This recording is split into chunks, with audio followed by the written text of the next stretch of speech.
Vamos avançar um pouco mais, meus irmãos. Então nós vimos ontem a natureza nossa. Nós temos uma necessidade de pertencimento, de aceitação, e isso vem pelas duas pernas, a perna do relacionamento e do trabalho. Temos que ter equilíbrio entre essas duas pernas. Então todo ser humano vai ter isso. Então, por exemplo, quando você cobra nota do seu filho, você está cobrando o quê? Aceitação pelo trabalho. Está entendendo? Então nós precisamos esperar uma nota adequada, mas não temos que cobrar essa nota, né? Então vimos que o pecado afetou isso em nós, em todos nós. Vimos também que o ser humano tem um funcionamento dentro dele, um espírito, uma alma e um corpo. O corpo serve como antena para a alma. Os 5 sentidos jogam informação para dentro da alma da gente. E a alma é o pensamento, a emoção e a vontade. Decidimos fazer as coisas baseado no que pensamos e no que sentimos. Por isso que Deus não se preocupa com a conduta num primeiro momento. Deus se preocupa em renovar o entendimento. Porque se o entendimento é renovado, a conduta fica ajustada. Vocês estão me entendendo? Nós, no nosso desespero, queremos a todo custo ajustar a conduta dos nossos. E não é assim que Deus faz. E vimos também que todos nós fugimos. Em escala maior, em escala menor, todos nós fugimos, né? E é tão interessante quando você estuda a fuga diante de Deus, é interessante porque depois de Adão, qual é o outro personagem bíblico que fugiu? É Jonas, certo? É o outro personagem bíblico que foge. E ele foge para Tarsis. Aliás, ele desce para Jope. Jope no hebraico significa beleza. Para onde que nós fugimos? Para um lugar bonito. Vocês estão entendendo? A fantasia é algo terrível. Quantos aqui, não levanta a mão não, já mataram alguém na cabeça? A fantasia é algo terrível, porque depois que você mata, está tudo em ordem, né? Parece que tudo entra no devido lugar, né? Então é uma beleza. E aí ele compra uma passagem para Tarsis. Sabe o que significa Tarsis no hebraico? Um paraíso encantado, porém distante. Assim é aquele negócio que não dá certo, assim é aquela amante, assim é aquela compra que você tinha certeza que você ia ser feliz da vida com ela, assim é aquele tratamento médico que você achou que você ia ser diferente depois dele, um tratamento estético, assim é isso daí. É uma beleza e um paraíso distante. Um paraíso encantado, porém distante. Jonas nunca chegou. Se fugirmos, acabamos na barriga do grande peixe. Somos vomitados por ele, porque nem o grande peixe vai dar conta de nós. Porque por ordem do Senhor, ele vai vomitar a gente, né? Então o caminho não é a fuga. Vimos isso na nossa natureza, que nós temos então essas características nossas, essas 3 características, pertencimento, funcionamento da alma e fuga, e vimos hoje de manhã que nós somos como ovelhas, e nós precisamos saber lidar conosco, e como pastores na função, saber lidar com aqueles que estão perto de nós. Vimos isso. Aí eu vou avançar um pouquinho mais com os irmãos. Eu quero falar agora sobre o quê? Eu quero falar sobre a questão da graça. Porque a primeira expressão de amor na Bíblia, o amor de Deus, é a graça. Por isso que o salmista diz com muita exatidão: a tua graça é melhor que a vida. Por isso os meus lábios te louvam. Então eu quero trabalhar com os irmãos um pouco o que é essa questão da graça dentro de casa. Mas deixa eu orar e fazer algumas perguntas para os irmãos antes de nós começarmos. Vamos orar. Senhor, mais uma vez, precisamos do Senhor para recebermos a direção Tua. Por isso, nos esclarece e nos dirige. Toma-nos nesse tema que expressa tanto o Teu caráter e ajuda-nos a compreendê-lo e vivê-lo. Eu oro em nome de Jesus. Amém. Quem tem aqui o pecado da braveza? Levanta a mão. Levanta alto. Quem tem aqui o pecado da irritação? Levanta a mão. Certo.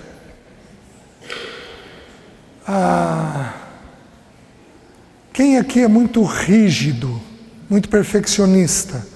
Levanta a mão. Certo. Tem alguns que, se quiser deixar a mão abaixada, pode, viu? Porque até agora não abaixaram, né? Essas pessoas, braveza, irritação, rigidez, agitação. Quem é agitado, levanta a mão. Seja por fora, seja por dentro. Essas pessoas vão ter mais dificuldade com a questão da graça. Porque esses são pecados que impedem a expressão da graça de Deus em nós. Certo? Qual é a grande necessidade do ser humano? Antes de relacionamento, a aceitação. Como o ser humano foi criado para pertencer, a grande necessidade dele é qual?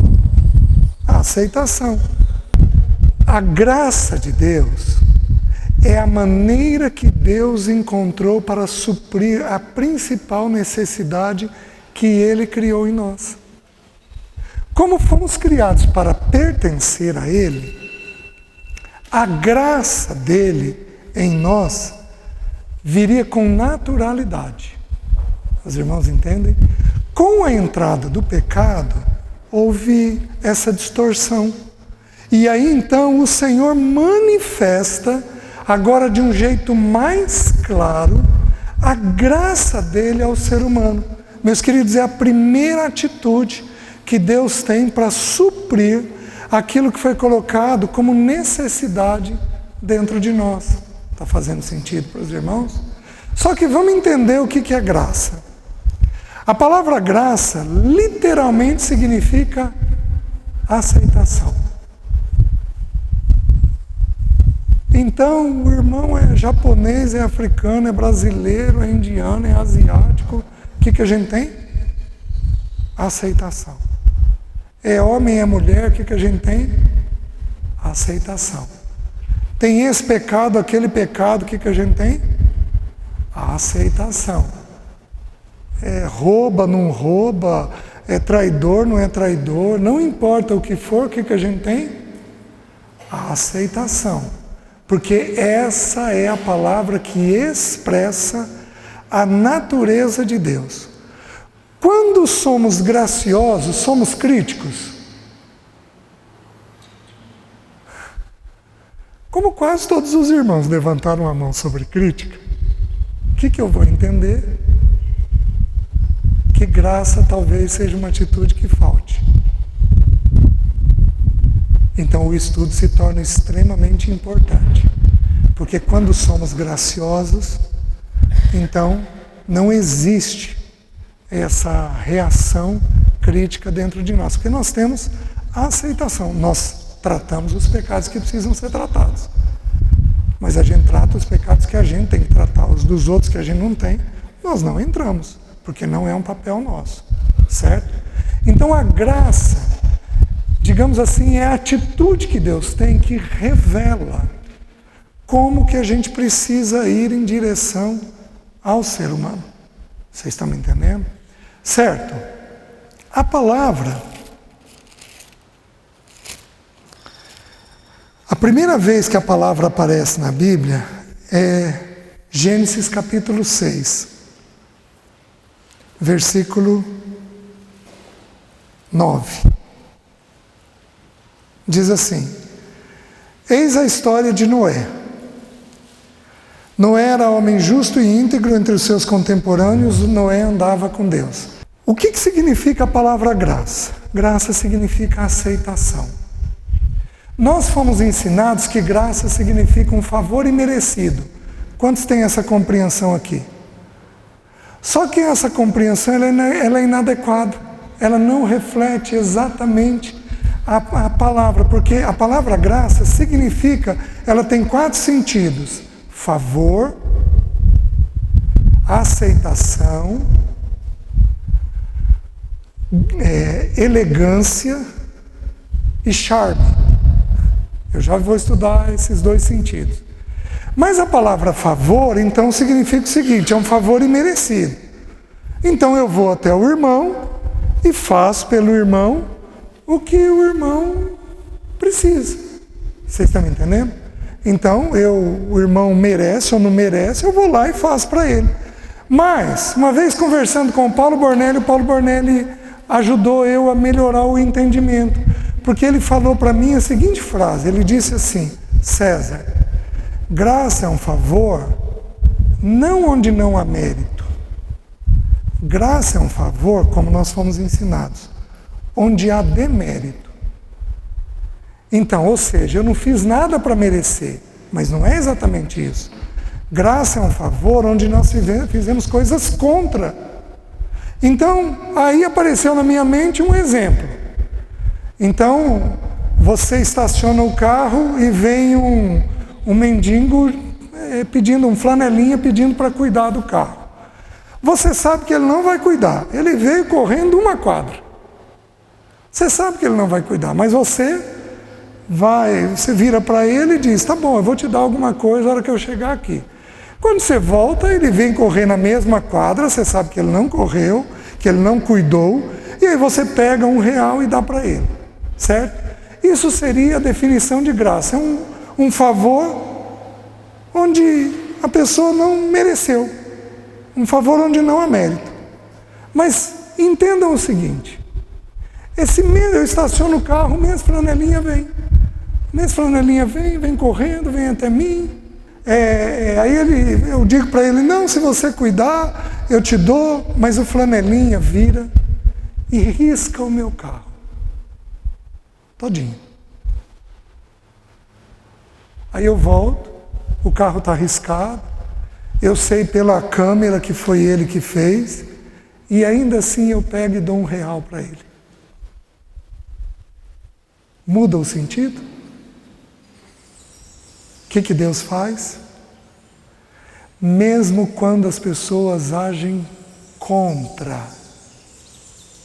Ele ainda tem plena aceitação. Minha esposa me convida para uma conversa difícil, eu reajo mal com ela. O que é isso? Falta do quê? De graça. Ela me ofende. O que é isso? E eu fico ferido e não consigo conduzir do mesmo jeito. É falta de graça. Meus queridos, a graça precisa permear a vida familiar. Nós vamos ter plena aceitação pelas pessoas, por quem elas são, porém nós vamos trabalhar para que elas sejam semelhantes ao Senhor. Então não é aquela aceitação com acomodação. Do jeito que a Fátima for, eu tenho que aceitar ela, porque isso é graça. Não. Eu vou aceitar, eu vou acolher a Fátima, e dentro daquilo que me for possível, eu vou trabalhar a Fátima para que ela seja semelhante a Jesus. Está fazendo sentido, irmãos? Então essa é a natureza da graça. Então presta atenção. Relacionamento é vínculo. Se você não vincular de um jeito adequado, você não consegue fazer o depósito dentro da pessoa. O vínculo é o que vai estabelecer o depósito que vai ser feito dentro da pessoa. Por isso, meus irmãos, Jesus atraía. Porque quando a pessoa é atraída, ela pôs os olhos em você. Ela está pronta para receber aquilo que você for falar. Enquanto o filho conversa com você assim, Ele não está pronto para te ouvir. Porque você não ganhou nem o básico dele. Filho precisa ter esse acolhimento. Vocês estão me entendendo? Ele precisa receber desse acolhimento. Assim é que deve ser. Então, à medida que a gente acolhe, a gente pode derramar aquilo que nós temos dentro da pessoa. O nome desse acolhimento? Graça. Agora, olha que interessante. Estudando, gente, eu estava dentro de um avião, estudando essa palavra, eu virei para Leci ainda estava viva, eu falei, Leci, olha esse sentido aqui. O sentido de graça significa charme, elegância. Gente, o que isso tem a ver com Deus? Você já imaginou que Deus é charmoso? Que Deus é elegante? Agora presta atenção, o que você faz com uma pessoa charmosa? Você põe reparo? As irmãs vão entender bem aqui. Se entrar uma irmã aqui, elegante, bem vestida, o que a mulherada vai fazer? Vai pôr reparo. Você está entendendo? Mulher sofre muito com esse tipo de coisa. Por quê? Porque a elegância, o charme, é uma coisa que atrai. Aquela pessoa leve, gostosa de relacionamento, tranquila, que sabe ouvir no tempo certo, falar no tempo certo. Eu não estou falando de boa educação não, meus irmãos. Boa educação não santifica, mas graça santifica. Então essa atitude que havia no nosso Senhor, que era constante no nosso Senhor, é uma coisa simplesmente maravilhosa de ver que existe em Deus Pai. Deus Pai é elegante, é charmoso, Ele tem favor e Ele tem plena aceitação por nós. Está fazendo sentido? Com essa atitude,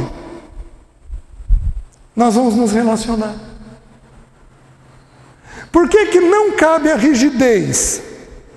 Querido, senta direito, fala direito, segura o garfo direito, come direito, porque isso não é gracioso. Isso é cansativo. Vocês estão me entendendo?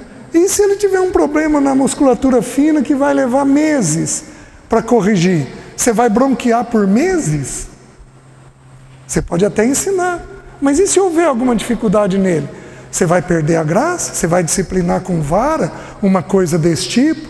Oh, meus queridos, essa atitude de leveza, de graça, de não rigidez, de não braveza, de não irritação, ela expressa a natureza de Deus dentro de nós e nos torna então atrativos.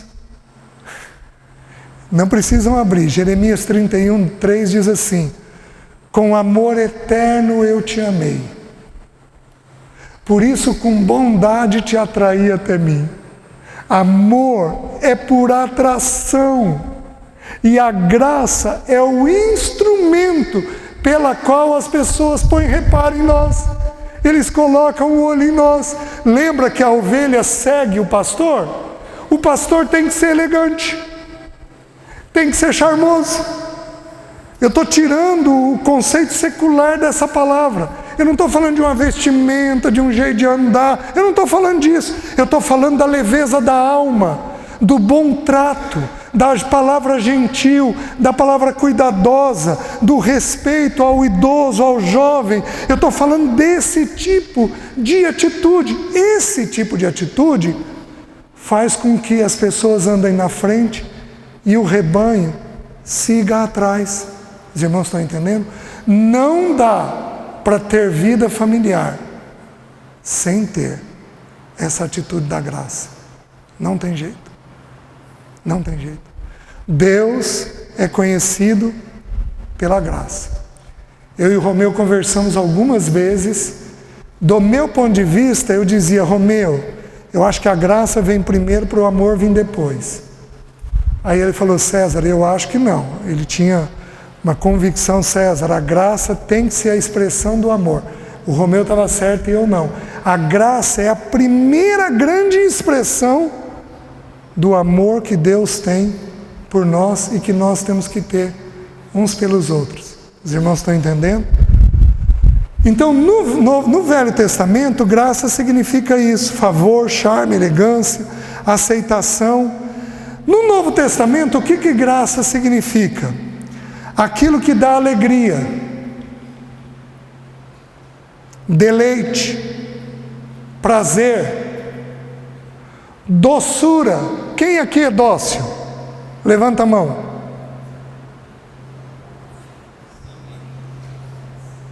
Tem aí alguns poucos que levantaram. Charme, amabilidade, graça no discurso, boa vontade. Então, quando um homem vê que a mulher está estendendo a roupa e fazendo a comida ao mesmo tempo, porque mulher faz isso, ela consegue. O que o homem faz? Querida, deixa que eu estenda a roupa para você.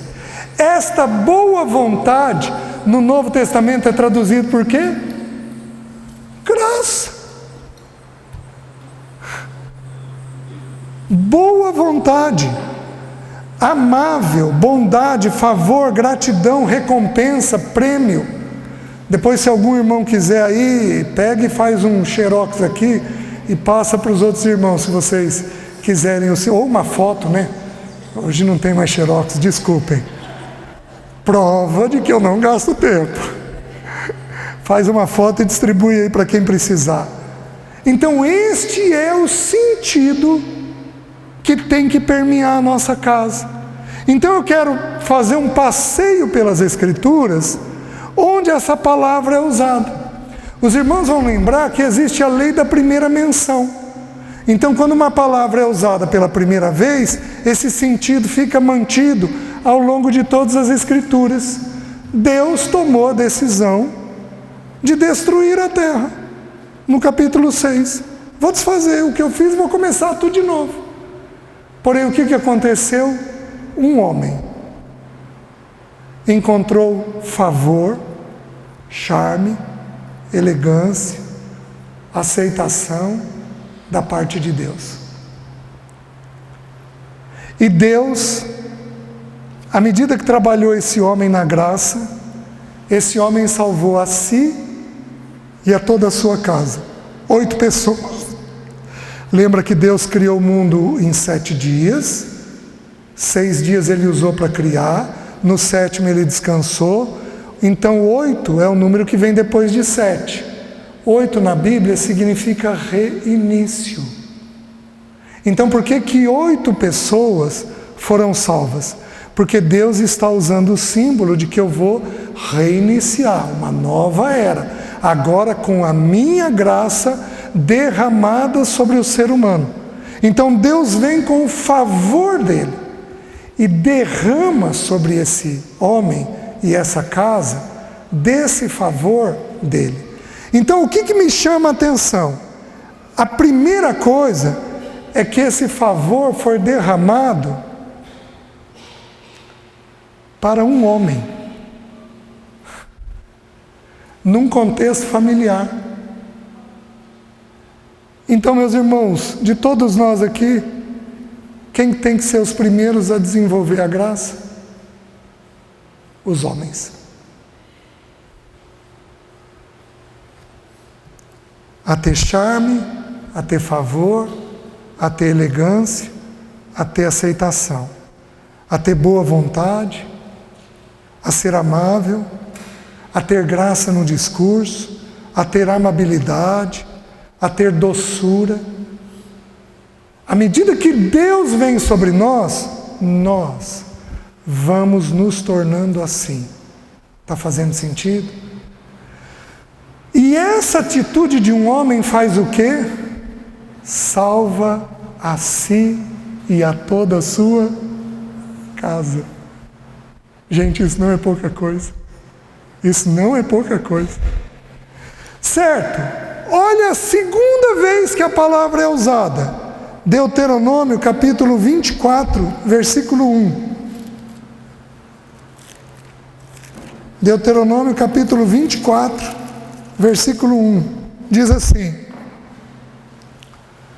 se um homem tomar uma mulher e se casar com ela, e se ela não lhe for agradável aos seus olhos, por ter se achado coisa indecente nela, e se ele lhe lavrar um termo de divórcio e lhe o der na mão e a despedir de casa. A segunda vez que aparece a palavra graça, e a palavra graça aparece onde? Deuteronômio 24, 1. A palavra graça aparece onde? Na palavra agradável. A palavra agradável é o mesmo original para graça, só que é traduzida por agradável.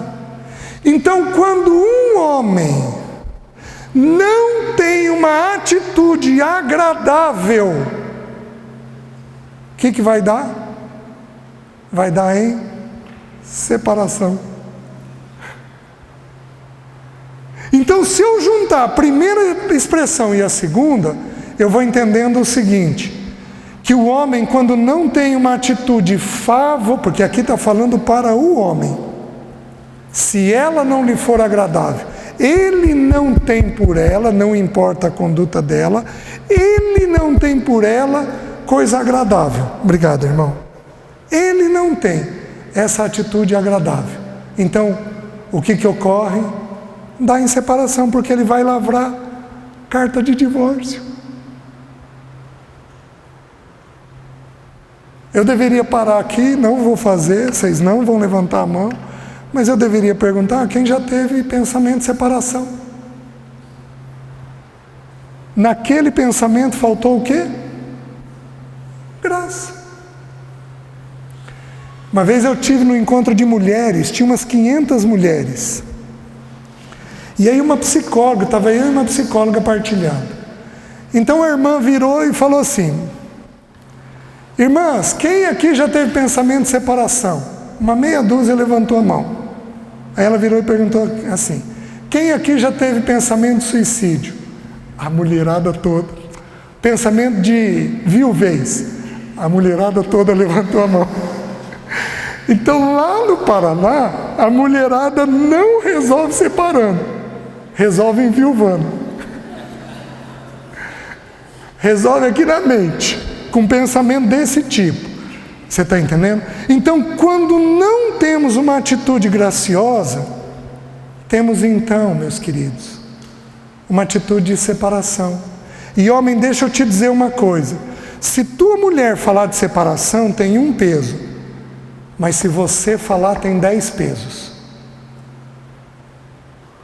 Porque homem dá estabilidade.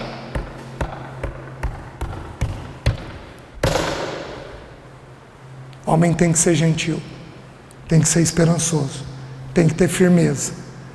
Vocês estão me entendendo? Não, querida. Deus vai achar um jeito. Deus vai achar um jeito. Deus vai achar um jeito. Tinha ocasiões que eu e a Alice não conseguimos resolver um problema e o Senhor me deu uma estratégia. A Bíblia diz assim: está entre vós alegre, cante louvores. Está alguém entre vós sofrendo? Faça oração.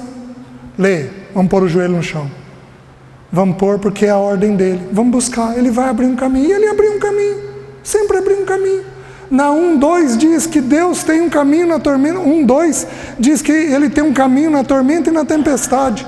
Ele tem um caminho, não importa qual situação, basta nós ficarmos quietos e ouvirmos a voz de Deus. Então, homem não pode desesperar, homem tem que ser porto seguro dentro de uma casa. Se ele perder a atitude da graça, a casa toda vai desesperar. Meus irmãos, assim é. Certo? Onde mais eu tenho a palavra graça? Em Ruth. Abram no livro de Ruth. Juízes, Ruth. Capítulo 2, versículo 2. Vamos lembrar, ela era uma viúva, ela era moabita, uma estrangeira. Ruth 2:2. Ruth, a moabita, disse a Noemi: deixa-me ir ao campo e apanharei espigas atrás daquele que me favorecer. Ela lhe disse: vai, minha filha. Eu aprendi esse texto aqui de uma forma indireta. Eu tinha uns 8, 9 anos de idade. O meu pai tinha uma parte da terra dele que ele plantava. E o meu pai era um homem muito humano, ele passou muita necessidade. Então ele dizia o seguinte: filho, a Bíblia ensina que o que cai no chão não é para colher. Ele me falou desse jeito. E não é para colher a beirada do campo. E eu aprendi que o que cai no chão é para os pobres. Então a Bíblia tem na lei mosaica uma ordem de que o que cair no chão não é para ser colhido, é para os pobres, para favorecer aos pobres, é um favor, e o que existe na beira do campo não é para ser colhido, é para os pobres pegarem. Na nossa região tem milho. O que eles fazem? As pessoas têm necessidade, encostam o carro e na beira pegam o quê? Pegam muito milho. Isso não é para ser proibido, né? Então Ruth vive essa realidade. Boaz tipifica Cristo e Ruth tipifica a minha vida e a sua. E ela sai ao campo e aí entra no campo de Boaz e ela vai colhendo. E ela não vai sendo impedida de colher. Ela era estrangeira. Ela não tinha direito nenhum a nada desse tipo de coisa. Ela não tinha. E o que o Senhor fez? O Senhor disse: vai e pega, porque eu quero te favorecer, eu quero ser aceitável com você. Gente, como que você vai dizer sim para um e não para o outro? A menos que Deus te dê uma ordem. Como é que nós não vamos ser graciosos com todos aqueles que aparecerem até nós? Porque essa é a instrução da palavra. Então, Boaz favoreceu a Ruth. Vejam o versículo 10. Então ela, inclinando-se rosto em terra, lhe disse: como é que me favoreces e fazes casos de mim, sendo eu uma estrangeira? Vocês estão entendendo? Depois no versículo 13, disse-lhe ela: tu me favoreceste muito, Senhor meu, pois me consolaste e falaste ao coração de tua serva, não sendo eu nem ainda como uma das tuas servas. Prestem atenção na evolução do texto. A palavra graça é interpretada pela palavra favoreceu. Então, quando o homem favorece a mulher,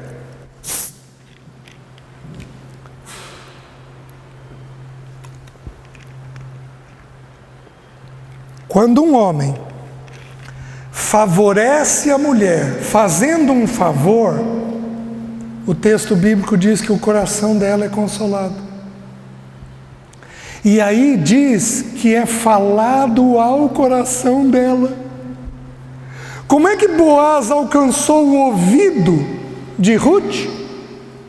Pela graça, pelo favor. O que custou para ele? Nada. Mas ele teve o coração dela ganho. Quantas vezes um homem e uma mulher conversam na pia, com ele lavando a louça para ela? Quando o homem favorece a sua mulher de alguma maneira, o coração dela é consolado e depois o ouvido é ganho, porque o texto está dizendo: me consolaste e falaste ao coração de tua serva. Então olha a evolução. Primeiro temos o favor, depois temos o consolo e por último ganhamos o ouvido. Aplica isso ao teu filho. Você está me entendendo? Aplica isso ao teu filho. A gente é gentil, é terno, é amável, é dócil, tem amabilidade no falar, tem doçura. E aí então a gente consola ele e então nós temos o coração dele completamente ganho. Os irmãos estão entendendo? Isso é feito pela graça. Agora, talvez o versículo mais marcante para mim seja esse, que eu vou ler para os irmãos. Salmo 45. O Salmo 45 é um salmo messiânico. Ele fala de Jesus como noivo e de nós desposadas com Ele.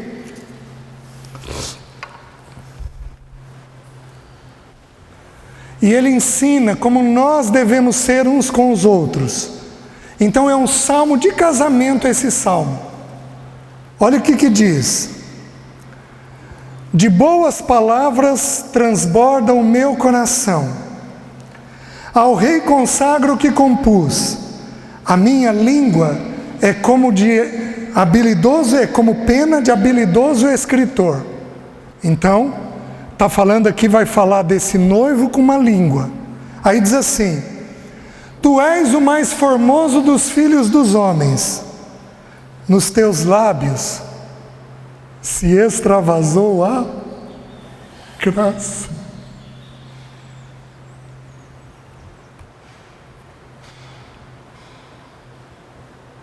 Graça aparece onde? Em especial, na língua.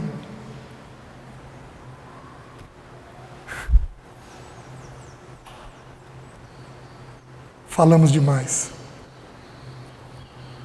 Falamos um monte de coisa indevida. Falamos um monte de coisa sem amabilidade e sem a graça do Senhor. Falamos demais. Os irmãos estão entendendo? Mas falamos demais. Nos lábios do nosso Senhor se extravasou a graça. Aí diz assim: por isso, Deus o abençoou para sempre. De que jeito uma casa é abençoada para sempre? À medida que a graça extravasa pela nossa língua. Meus queridos, você tem com os teus filhos um termo carinhoso, que é só dele. Você tem um termo que é só dele. Você tem um gesto que é só dele. É só do teu filho, porque Deus tem com a gente. Você sabia que nós temos um nome que vai ser só nosso e do Pai? Eu acho que se for possível falar, uns vão falar para os outros. Mas talvez não seja possível. Mas você sabia que lá nas 7 igrejas tem uma porção que diz que o Pai vai nos dar uma pedrinha, escrito um nome para nós, que só nós e Ele vamos saber?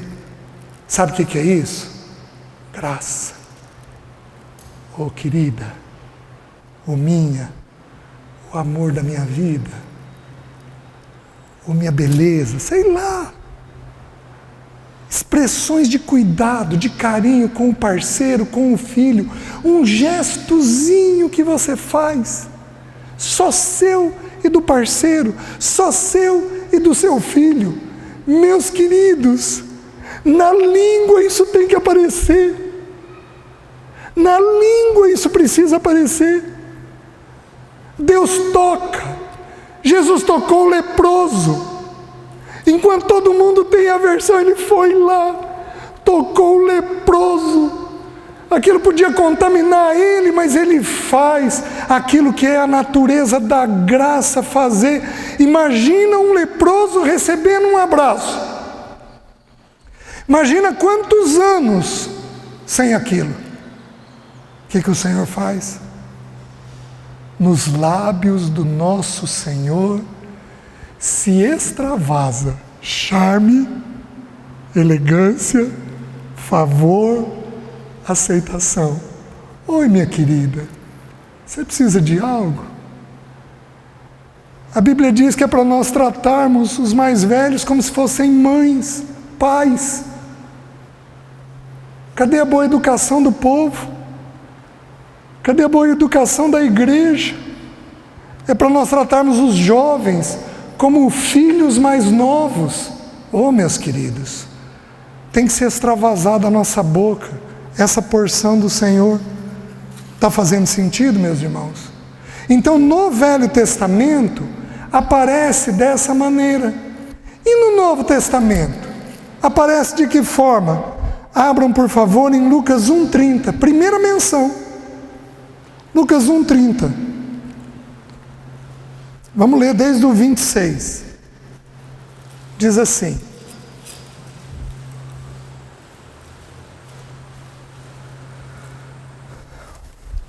No 6º mês, foi o anjo Gabriel enviado da parte de Deus para uma cidade da Galileia, chamada Nazaré, a uma virgem desposada com um certo homem da casa de Davi, cujo nome era José. A virgem chamava-se Maria. Queridos, os estudiosos acham que Maria tinha entre 15 e 18 anos. Muito jovem, né? Aí o texto diz assim: e entrando o anjo onde ela estava, disse: alegra-te, muito favorecida, o Senhor é contigo. Ela, porém, ao ouvir esta expressão, perturbou-se muito, e pôs-se a pensar no que significaria esta saudação. Mas o anjo lhe disse: Maria, não temas, porque achaste graça diante de Deus. Eis que conceberás e darás à luz um filho, a quem chamarás pelo nome de Jesus. Este será grande e será chamado Filho do Altíssimo. Deus, o Senhor, lhe dará o trono de Davi, seu pai. Ele reinará para sempre sobre a casa de Jacó, e o seu reinado não terá fim. Queridos, primeira menção: uma mulher constituindo uma casa. Então, a primeira menção do Velho Testamento é para um homem constituindo uma casa. A segunda menção no Novo Testamento é para uma mulher constituindo uma casa. Então a graça é para aparecer onde? Na casa. Porque é mediante a atitude de graça de Deus para nós e de nós para os nossos que a casa é salva. Sem graça não tem jeito. Sem essa atitude favorável, não tem jeito. Nós precisamos dessa atitude favorável. Os irmãos estão entendendo? Veja a segunda e a terceira menção, Lucas capítulo 2, versículo 40. Jesus tem aqui 2 anos de idade. Então está falando dos 2 aos 12 anos dele. Cumpridas todas as ordenanças segundo a lei, versículo 39. Cumpridas todas as ordenanças segundo a lei do Senhor, voltaram para a Galileia, para a sua cidade de Nazaré. Crescia o menino e se fortalecia, enchendo-se de sabedoria, e a graça de Deus estava sobre ele. Então uma criança de 2 a 12 anos, ele cresce fisicamente, crescia o menino, estatura. Se fortalecia, enchendo-se de sabedoria, vida emocional, enchendo-se da graça de Deus. Ele foi sendo o quê? Se enchendo da graça de Deus. Então uma criança de 2 a 10 anos, ela vai recebendo a graça. A firmeza da graça, a leveza da graça, a amabilidade da graça, o favor da graça, ela vai recebendo isso. Só que a ordem primeiro é o corpo, depois a emoção e por último o espiritual. Dos 12 aos 30 inverteu a ordem. O versículo 52 vai contar agora de Jesus dos 12 aos 30. Diz assim: e crescia Jesus em sabedoria, estatura e graça diante de Deus e dos homens. Agora inverte. Primeiro, depois dos 12 aos 30 é a psique, depois o corpo físico, só que agora na questão da graça há uma diferença. Que Jesus crescia em graça diante de Deus. Então, a partir dos 12 anos, a criança não apenas recebe, mas nós começamos a ensinar ele a transmitir esse mesmo favor aos outros. Filho, ajuda a mamãe aqui. Claro, mamãe. Faz isso daqui com o papai. Claro, papai. A gente vai ensinando eles a derramar para os outros da mesma expressão de graça que nós temos. Eu acabei esquecendo, a mesma coisa houve em Noé. Porque em Noé diz que ele tinha graça diante de Deus e diante dos homens. Então ele dava o testemunho da graça, ele era um homem adulto, ele dava o testemunho da graça diante das pessoas. Os irmãos estão entendendo? Então a partir dos 12 anos, o filho tem que ter essa atitude. Mas queridos, eu não sei se eu estou certo ou não, eu estou falando da forma mais respeitosa possível. Quantos filhos de irmãos aqui podem não ter graça nenhuma? Podem às vezes até ser mal educados. O adolescente ele tem uma fase em que ele é na dele, sem problema nenhum. Mas meus queridos, quantos adolescentes nossos têm isso? Porque nós somos assim. Nós os pais temos essa mesma atitude. Então a graça precisa ser expressa. Na quarta menção, olha o capítulo 4 de Lucas, versículo 22. Diz assim: Jesus pregando em Nazaré, na terra dele. Então Jesus tem aqui 30 anos de idade. Todos lhe davam testemunho e se maravilhavam das palavras de graça que lhe saíam dos lábios. E perguntavam: não é este o filho de José? Novamente, a graça aqui está sendo expressada através de qual órgão? A língua. Porque é pela língua que nós demonstramos a graça e o favor que nós recebemos dentro de nós. Faz sentido, meus irmãos? Meus irmãos, uma casa graciosa é uma casa bendita. Mas uma casa pesada, uma casa legalista, uma casa cheia de ordenanças. Eu fui assim. Eu fui muito rígido. Muito rígido. Pela graça de Deus, o Senhor me ganhou em tempo e gradativamente tem ganho o meu coração nessas verdades a respeito das atitudes dele. Para nós encerrarmos, deixa eu mostrar ainda em Lucas outras expressões da graça. Vejam Lucas 6, capítulo 32, versículo 32, 33 e 34. Diz assim: se amais os que vos amam, qual é a recompensa? A palavra recompensa aí é o quê? Graça. Qual é a graça se você amar quem te ama? Porque até os pecadores amam aos que os amam. Se fizerdes o bem aos que vos fazem o bem, qual é a vossa graça? Até os pecadores fazem isso. E se emprestai àquele de quem esperais receber, qual é a vossa graça?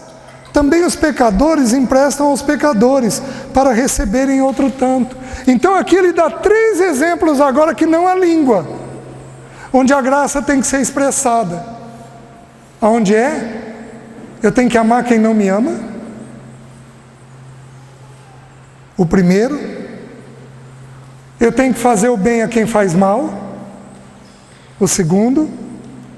E o terceiro, eu tenho que emprestar para aquele que não pode pagar.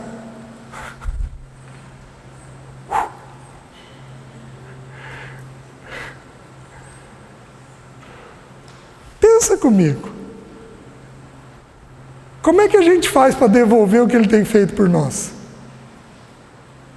É possível? Ele emprestou para quem não pode devolver. Pensa comigo. Nós vamos comer. Nós estamos com saúde.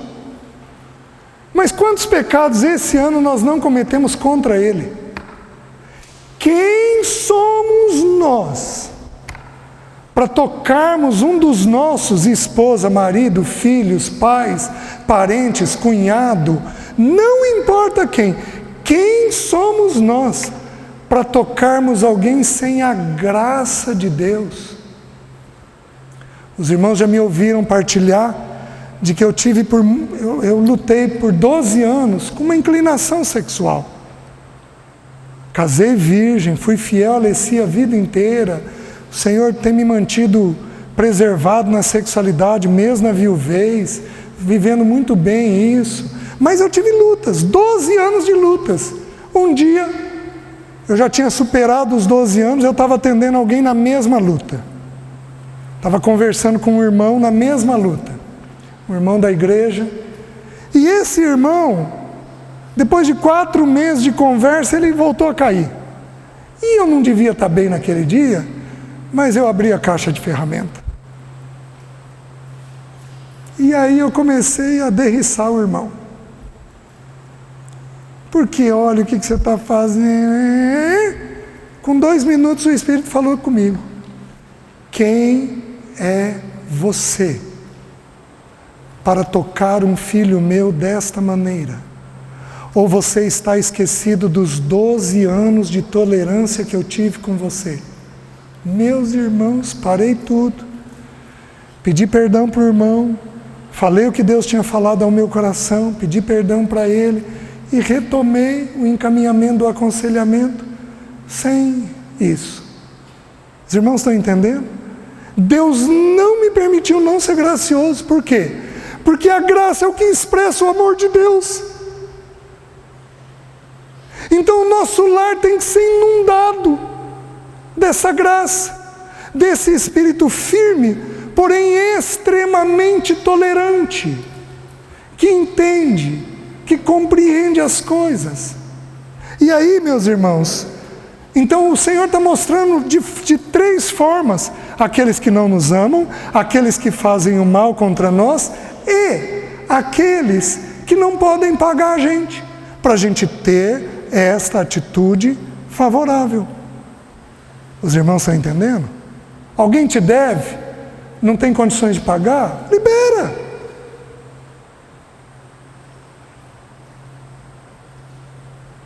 A Bíblia diz assim: dá a quem te pede emprestado.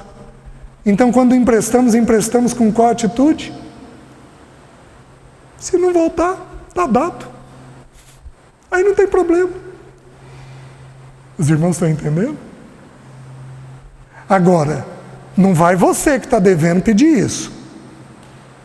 Porque a ordem para você é diferente. A ordem para você é o seguinte: a ninguém devais coisa alguma. Deve, vende o que tem. Não tem nada para pedir. Trabalhe dentro do possível, paga. O que for possível. Essa atitude para quem deve. Mas a atitude para quem emprestou é diferente. É a atitude de dar. Isso é gracioso da parte do Senhor. Para nós encerrarmos, abra em João capítulo 1. Lucas e João descrevem.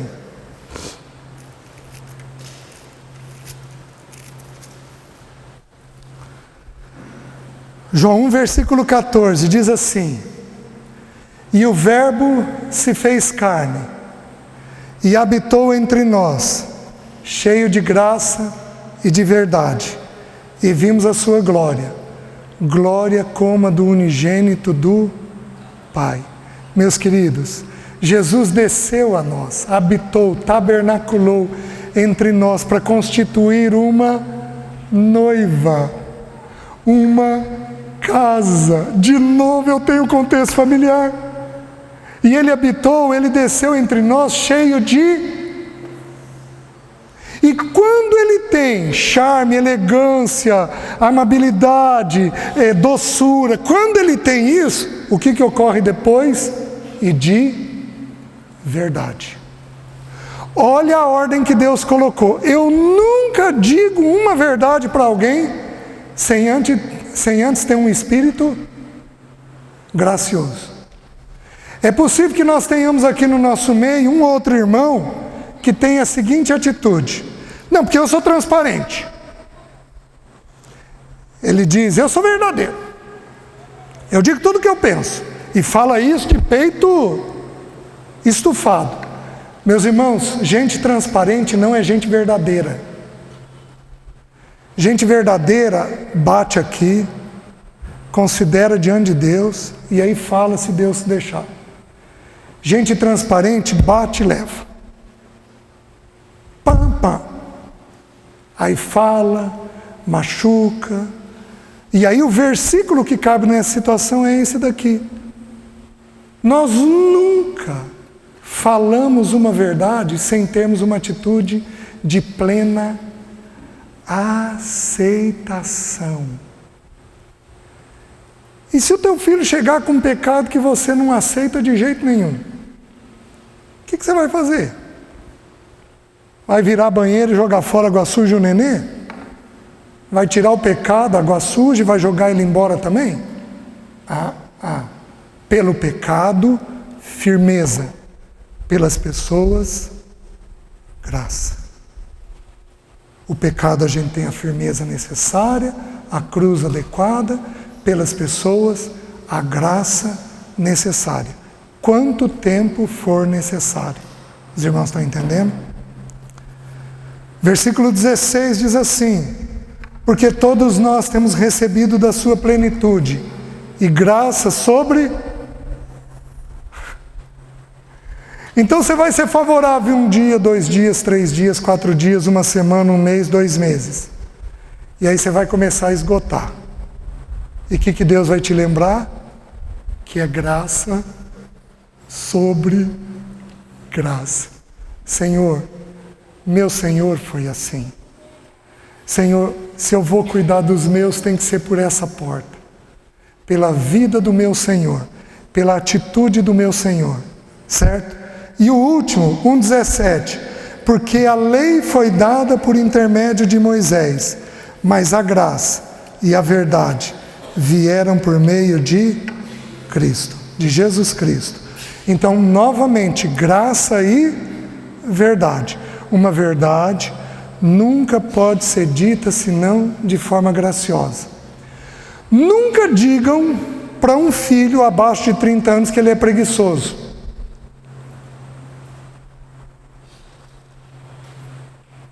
Porque tem termos que grudam.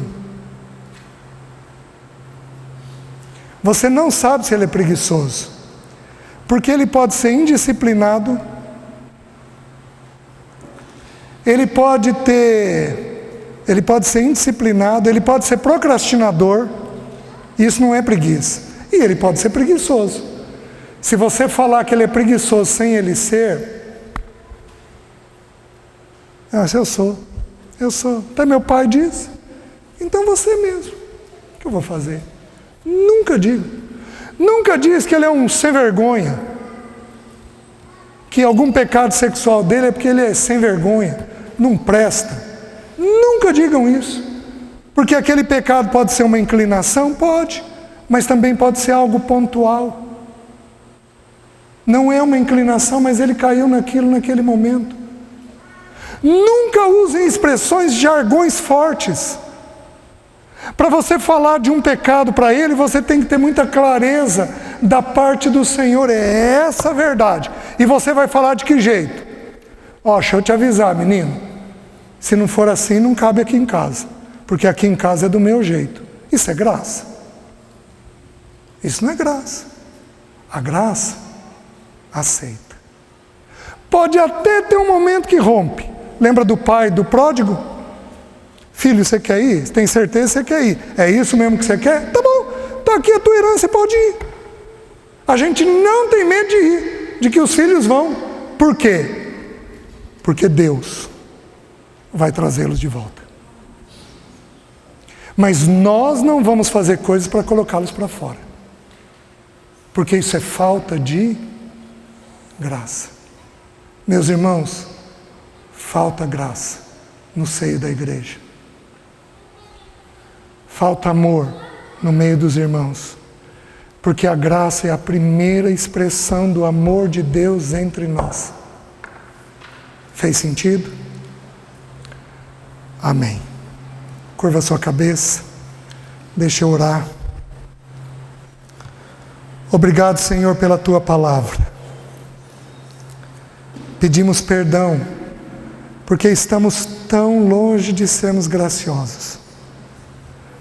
Te pedimos perdão como líderes, como irmãos, como pais, como maridos, como mães, como esposas, como como filhos, como parentes, te pedimos perdão, porque tem faltado tanta graça dentro de nós, Senhor. Senhor, nos ajuda. Com a tua misericórdia nos ajuda, para que o teu bom nome seja glorificado. Faz isso, nós pedimos, em nome de Jesus. Amém.